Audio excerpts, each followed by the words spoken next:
মমতা ব্যানার্জি নিজের বুথে অন্তত 200 ভোটে মিত্র ইনস্টিটিউশনে হারবেন, আমার কথা রেকর্ড করে রাখবেন। মমতা ব্যানার্জির পাশের বাড়ির ভদ্র মহিলা আমাকে দুপুরবেলা যখন দেখা হয় মিত্র ইনস্টিটিউশনে, বলে আমি বাড়িতে আজকে পাবদা মাছ করেছি, আপনি খেতে আসুন। এটা আমার সাজানো ড্রামা নয়, অনেক সাংবাদিক বন্ধুর সামনেই তিনি এই মন্তব্য করেছেন।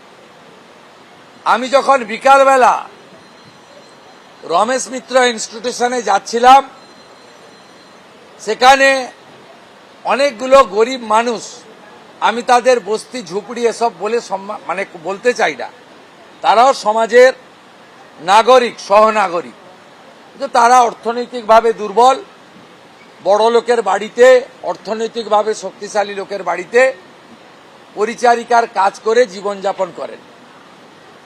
তারা যেভাবে ডেকে নিয়ে আমাকে ভালোবাসা দিয়েছেন, আমি ভবানীপুর এলাকায় যত আয়া, সেবিকা এবং পরিচারিকা মা এবং দিদি আছে তাদের প্রণাম জানাচ্ছি।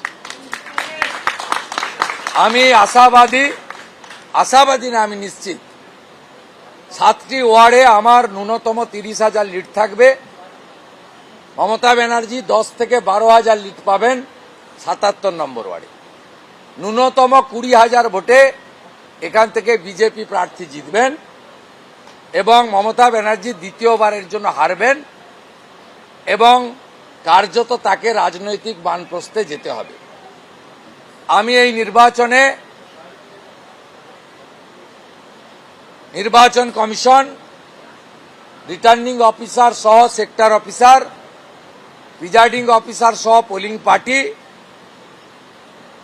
কেন্দ্রীয় আধা সামরিক বাহিনী সহ স্পেশাল পুলিশ অবজারভার এবং কলকাতা পুলিশের একটি বড় অংশকে ধন্যবাদ জানাবো। আলিপুর, ভবানীপুর, চেতলা, কালীঘাট এই থানাগুলির কর্তা ব্যক্তিরা যেভাবে মেরুদণ্ড সোজা রেখে ইলেকশন কমিশনের নির্দেশ কার্যকর করেছেন, হ্যাটস অফ টু এভরিবডি। আমাকে খিদিরপুরে এরশাদ নামে কলকাতা পুলিশের একজন বিয়াদব অফিসার একটি প্রশ্ন করেছিলেন, আমি তাকে চিনে রেখেছি, তার নাম নোট করে রেখেছি। 4 তারিখের পরে ওই ভদ্রলোকের সঙ্গে আমার দেখা হবে। এবিপি আনন্দ, এগিয়ে থাকে, এগিয়ে রাখে।